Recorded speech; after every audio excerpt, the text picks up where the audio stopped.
Estamos, muy buenas tardes, buenos días, buenas noches. No sé qué es este momento para los que nos están viendo, pero bueno, estamos ya en nuestro discipulado número, ¿qué, amiguita? 25. Este es el 25, ya andaba bien atrasada. Bueno, es nuestro discipulado número 25 y estamos todavía con el tema de qué es un discípulo. Pero antes quiero recordarles que, bueno, compártanlo, ya saben, denle manita arriba. Para los que no saben, yo sé que los chavos lo saben todo, pero los de nuestra generación, yo hace muy poco entendí la onda de suscribirte. Y hace poco apenas aprendí la onda de ponerle la campanita. No sabía para qué era la campanita, no sabía que si te suscribes y le das a la campanita te llegan ya solos. Entonces yo, bueno, lo acabo de aprender hace poco. Hablando ahorita de que precisamente que ya estamos pues no, somos otra generación. Estas cuestiones se nos dificultan un poquito.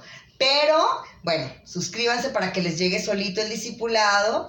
Ya no lo tengan que andar buscando, porque a veces me preguntan, oye, ¿ya mandaste el discipulado? Pues sí, es que las de nuestra generación nos esperamos a que nos manden discipulado. Y yo le he estado mandando discipulados a todas mis amigas sin tomar en cuenta que si se ponían en la campanita les llega solo. Pero bueno, ya aprendí. Así es de que pongan su campanita para que les llegue y compártanlo.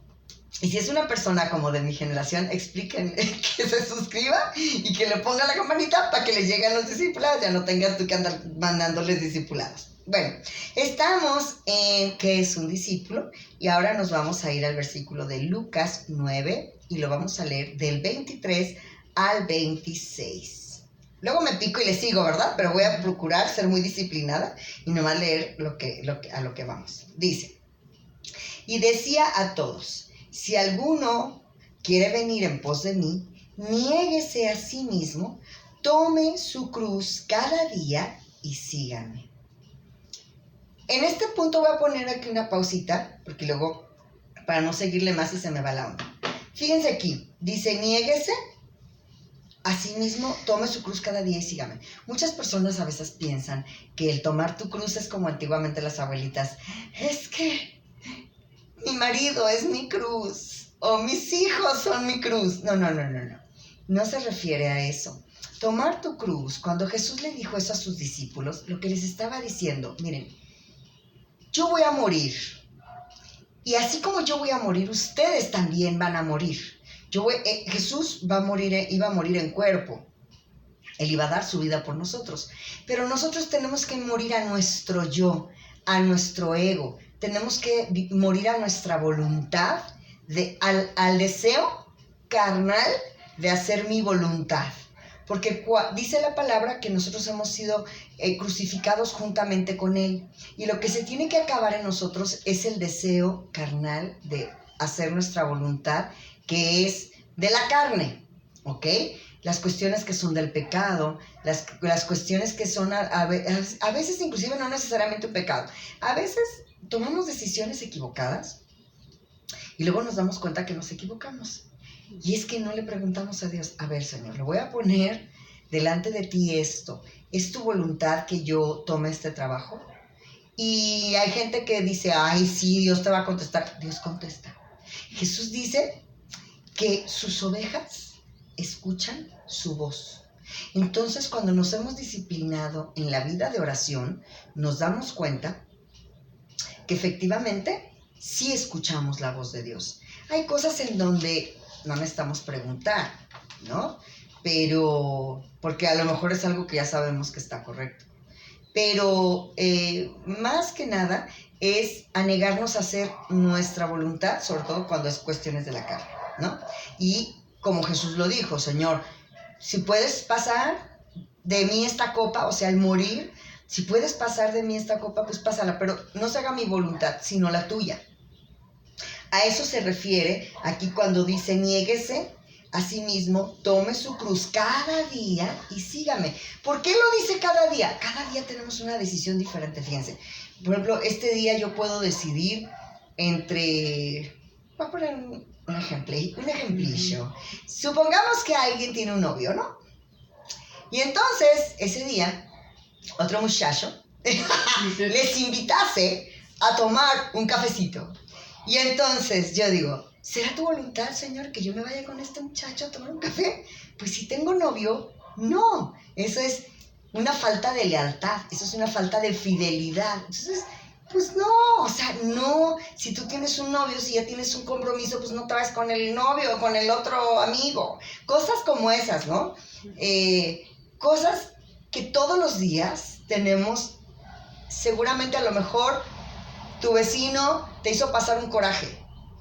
Entonces te dan ganas de ir y decirle, óigame, pero ¿cómo es posible que estaciones? Ay, bueno, yo tengo una situación en donde vivo. Ustedes no están para saberlo, ni yo para contarlo, pero se los voy a contar. Yo vivo en un edificio de departamentos. Y abajo de donde vivo hay una constructora en donde antes pues era nada más una florería. Entonces cuando era una florería no teníamos problemas de estacionamiento. Pero en donde yo vivo rentaron a una constructora y tienen muchos empleados y tienen muchos clientes. Y el edificio no está adaptado. No tiene más que los estacionamientos justos para los departamentos, que eran. Entonces resulta que ahora es un mundo de gente que llega todos los días, a todas horas, en las horas laborales. Entonces no tienen idea el problemón que se hace, porque la gente nos estacionamos y se estacionan en doble fila atrás, justamente un carro atrás de otro. Aparte que es la zona donde está prohibido estacionarse, la gente no tiene la educación ni la decencia de ir a buscar un lugar a la vuelta o al otro lado. No, se te ponen atrás, así, sin un... Y no les importa si se tardan 1 hora, 2 horas, o el tiempo que se tarden. Y tú tienes que ingeniártelas para hacer pirueta y media para salirte. Pero hay veces que no tienes chance de hacerlo y tengo que ir a timbrar para que busquen al susodicho dueño de ese carro que está atrás de mí. Y ahí andan buscándolo y a veces se tardan 10, 15 minutos. Y a veces yo tengo prisa porque tengo que ir a dar una clase, porque lo que sea. Sobre todo cuando iba por mi nieto a la escuela. Ustedes no tienen idea de que era un suplicio. Porque la gente, o sea, es muy inconsciente. Se estaciona en lugares donde no debe estacionarse, en doble fila, y aparte no están al pendientes. Todavía si me voy a poner atrás de uno, pues voy, me asomo, ¿no? Cada 5 minutos a ver si no estoy estorbando. No se asoman. Entonces, de verdad que hay días que a mí me daban ganas de ir y decirle un par de buenas cosas, ¿no? Un par de bendiciones. Pues no. Eso era mi carne me decía, dile a esa persona, ¿no? Y pues no, tenía que ponerme a orar y la verdad, literalmente, casi, que era que de ponerte a orar todos los días de Dios, por favor, que rápido salga el dueño para que me dejen salir, porque de veras, o sea, y es hasta el día de hoy sigue siendo un problema, todavía eso lo sigo viviendo. Entonces, pues tenemos que tomar la decisión de o somos groseros. Pero sí les he dicho, no he sido grosera, pero sí les he dicho, oiga, está usted mal estacionado. A veces ya ni les digo nada, porque digo, no hacen caso. Todas maneras, aunque les diga, no hacen caso. Pero bueno, en fin, todos los días tenemos ciertas decisiones, a veces de menor importancia, a veces de mayor importancia. Ayer me platicaba una señora de un discipulado y me decía, es que Norma, estoy impactada con la cantidad de adulterio que hay en la actualidad de mujeres. Y sí, el otro día yo había oído en la televisión precisamente un reportaje al respecto. Y dices, híjole, qué increíble que todos los días tenemos que tomar decisiones tan importantes como puede ser desde el no decirle una grosería a una persona que está atrás de tu carro, hasta tengo que tomar la decisión de que la Biblia dice no adulteres. Y es decir, no, aunque mi carne diga, sí quiero, pues no está bien. Entonces tengo que negarme a mí. Si soy verdaderamente un discípulo de Dios, yo tengo que negarme. Al igual que, por ejemplo, para una persona soltera, uno de los mandamientos de Dios es no fornicarás. Y yo sé que ahorita la presión a los jóvenes y a los más grandes también es muy fuerte. Hay demasiada información sexual, hay demasiada escenas en películas que antes, había, por ejemplo, pues películas pornográficas y la persona tomaba la decisión de comprarla o de que se la prestaban o lo que sea, y esa persona ya era responsable de si la tomaba o no. Pero hoy en día tenemos un celular, ¿no? Y en esta cosa puede uno ver de todo.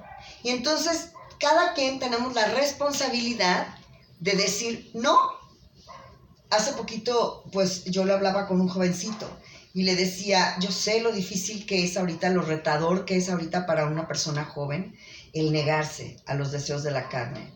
Pero cuando nosotros tenemos el conocimiento de Dios, tenemos la convicción de la obediencia a Dios, tenemos que aprender a decir no. Y cuando desde niño, desde muy joven, o entre más temprana edad, uno aprenda a decir no a ciertas cosas, pareciera algo muy simple, como por ejemplo, si yo recuerdo que en mi casa cuando éramos niños, no había la cultura de hoy de tanto dulce como hoy. Hoy es increíble la cultura de tanto comer chatarra. Mi mamá compraba dulces, éramos 7 hermanos, y compraba dulces. Y nos regalaba un chicloso Cori. No sé si se acuerdan del chicloso Cori. Habían 2 chiclosos, pero ese era uno y mamá tenía de unos y de otros. Y nos daba un chicloso Cori los domingos. Y nos daba un chicloso a cada uno. Era uno a la semana. Qué esperanzas que entre semana nosotros comiéramos chatarra.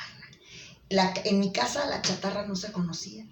Ahora, déjenme decirles qué fue la ventaja. Yo me quejé en algún tiempo amargamente como niña, porque yo veía que otros niños, sus papás les daban, imagínense ustedes, cuando yo tenía 5 años, tengo 60, o sea, hace 55 años, que un papá le diera a su hijo 5 pesos.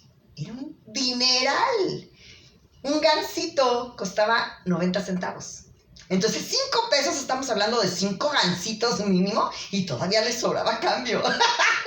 Entonces, yo recuerdo que cuando yo veía niños en la tienda comprando, me encantaban los gansitos. Entonces, me gustan todavía. Entonces, me encantaban muchas cosas. Pero yo veía niños comprando así a diestra y siniestra, y yo así, sufriendo porque a mí me daban un Cori cada 8 días. Entonces, recuerdo que en su tiempo lo sufrí. Pero hoy en día, no, miran qué feliz soy. Porque es muy difícil que a mí me tiente el ir a la tienda y comprar chatarra y media.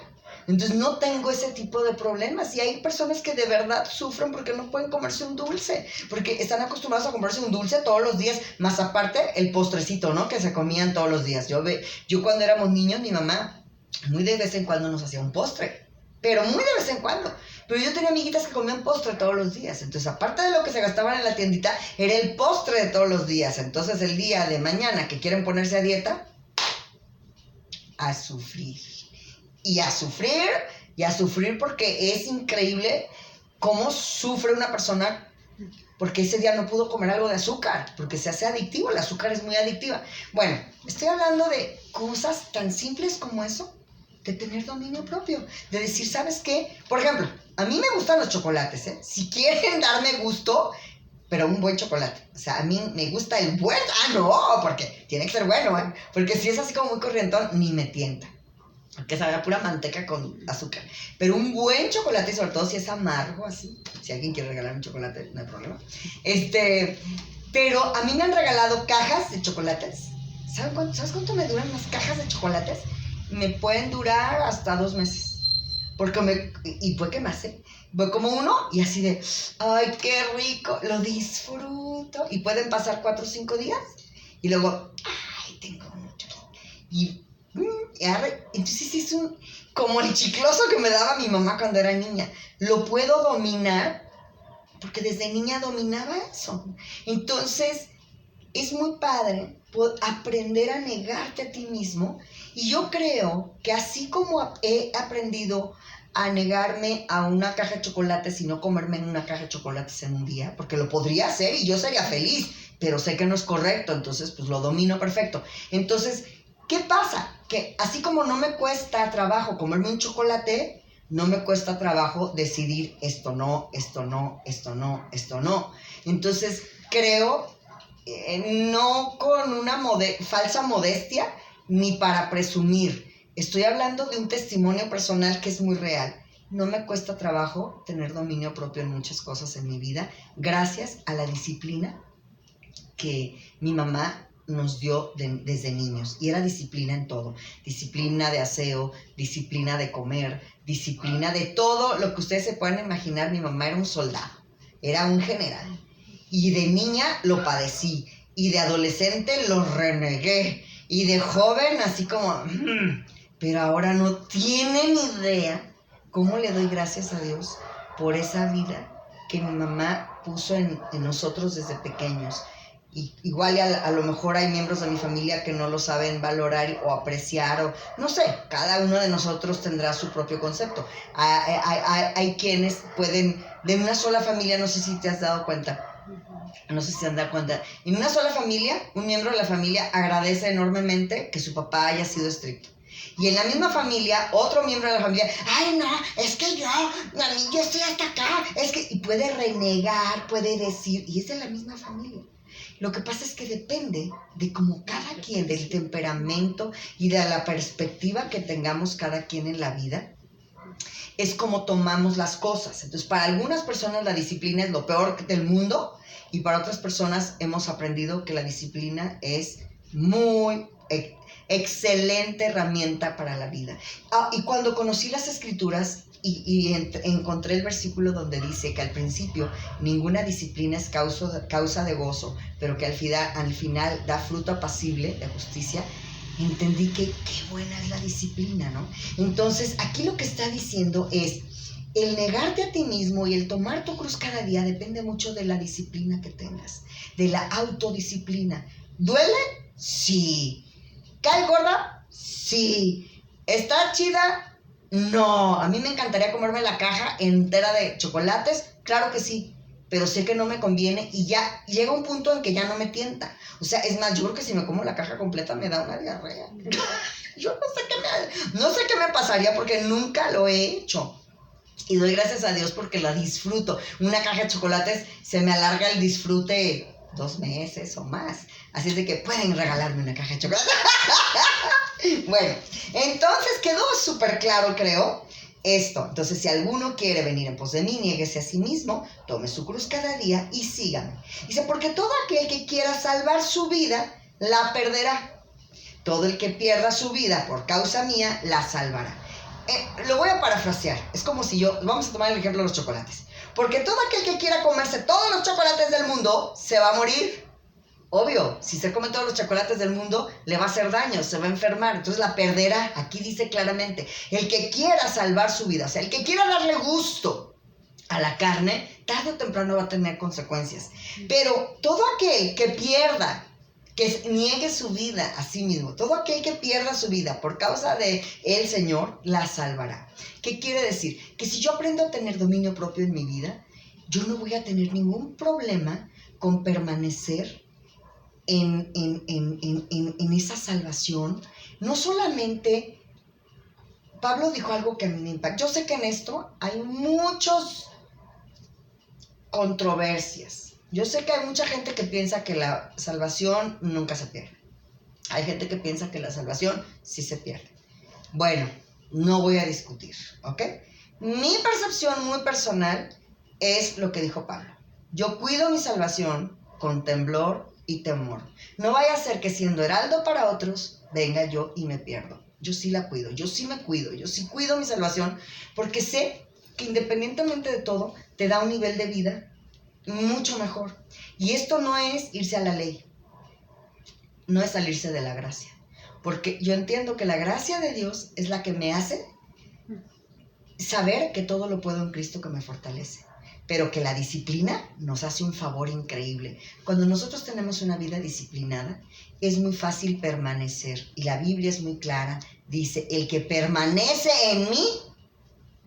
Si ustedes quieren ir a ver el libro de Apocalipsis y ver el mensaje a las 7 iglesias, claramente dice el que permanece, el que permanece, el que permanece. Quiere decir que si Dios está diciendo que el que permanece, quiere decir que hay un polo opuesto, el que no permanece.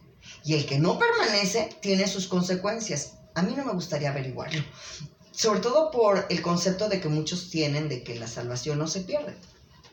Yo creo que si Pablo lo dijo, y lo dijo con tanto cuidado, yo creo que sí hay un riesgo. Y por algo la Biblia habla de la apostasía. Si la Biblia no advirtiera de la apostasía, entonces yo diría, sí, pero yo he visto algo muy interesante. Conozco muchas personas que están como, plantadísimos en que la salvación no se pierde. ¿Y saben qué? Yo veo que la mayoría de estas personas, sus frutos son bien carnales. Son personas que no las veo bien firmes. Son personas que muchas de ellas llevan una doble vida. Que en la iglesia son unos angelitos y en su casa, ¡qué bárbaros! O sea, y cuando hablas con sus hijos, de repente te llevas unas sorpresas muy feas. Y tengo muchos amigos que conozco personalmente que hacen cosas para aparentar y en sus vidas viven una vida muy diferente. Entonces, ¿cuál diferencia hay entre un hijo de Dios y entre uno que no lo es? ¿Qué diferencia hay entre un discípulo y uno que no lo es? Déjenme decirles algo. Jesús no dijo, id y hagan cristianos. No es colgarte el letrero de cristiano. No es nada más levantar la mano y decir, sí, yo recibo a Jesucristo como mi Señor y Salvador. Eso lo podemos hacer todos. Todos lo podemos hacer. El precio lo pagó Jesucristo. Pero hay dos cosas que para mí son fundamentales en cuanto a un discípulo. Dice la palabra que nosotros tenemos que recibir a Jesucristo como Señor y como Salvador. Y creo que la mayoría solamente tiene muy claro el como Salvador. Y como Salvador, claro, eso es fantástico. A mí no me costó nada. Jesucristo fue el que dio su vida. Jesucristo fue el que derramó la sangre. Jesucristo fue el que padeció. Claro, yo feliz. Cualquiera recibe a Jesucristo como su Salvador. Si yo sé que recibo a Jesucristo como mi Salvador, eso me va a dar vida eterna. Y el Señor me va a perdonar todos mis pecados. Y dice que los va a echar al mar y que nunca más se va a acordar. Pues qué padre. Eso es un ofertón. Pero la Biblia no se queda ahí. Dice, recíbelo como Señor y Salvador. ¿Qué quiere decir? Primeramente, Él tiene que ser mi Señor. Y si Él es mi Señor, yo estoy para obedecerlo a Él. En la antigüedad, el Señor era tu dueño, era tu amo. Y Jesús nos compró con su sangre. Él es el dueño de mi vida. Y de hecho, Jesús es el dueño del mundo entero porque Él pagó con su sangre por todo el mundo. Nada más que hay una diferencia. Si Él pagó con su sangre por la vida de todos, entonces quiere decir que Él es mi dueño. Él puede decidir mi vida, mi eternidad. Si yo, a final de cuentas, nunca recibo a Jesús como Señor y Salvador, Él dice, apártate de mí, yo no te conozco. Pero si yo digo que sí, y yo lo recibí, pero no obedezco, igual dice la Biblia, muchos en mi nombre dirán, Señor, Señor, yo en tu nombre hice, yo en tu nombre eché fuera demonios, en tu nombre no sé qué. Y yo les diré, apártate de mí porque no te conozco. Por eso es muy importante que realmente Jesucristo sea el Señor de tu vida. ¿Y qué significa que Él sea el Señor de mi vida? Que yo aprenda a hacer su voluntad.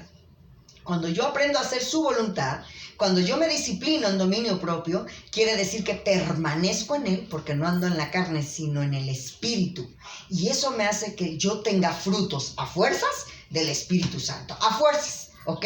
Entonces, ser discípulo de Dios es realmente llevar una vida en Él, que la gente vea su carácter en mí, que la gente vea su vida en mí, que la gente vea sus frutos en mí. Si yo me digo ser un hijo de Dios, si yo me digo ser un cristiano y la gente, no hay ninguna diferencia entre mí y uno que no tiene a Cristo, es mentira. Esa salvación no es verdadera.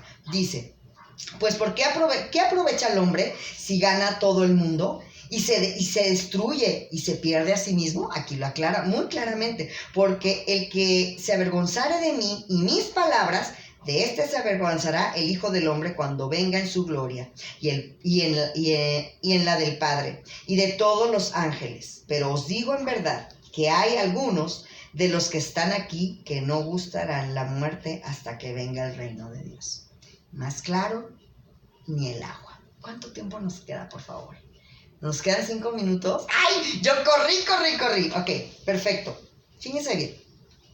Entonces, la conclusión de este versículo es que yo necesito, si yo realmente quiero ser un discípulo del Señor, yo tengo que aprender a negarme a mí mismo. Yo tengo que aprender a hacer su voluntad. Yo tengo que aprender a vivir en el Espíritu. Entonces vamos a ir a Mateo, déjenme ver, vamos a ir a Mateo 26, 36 al 34. Uy, ahí sí nos vamos a quedar, yo creo que apenas al principio.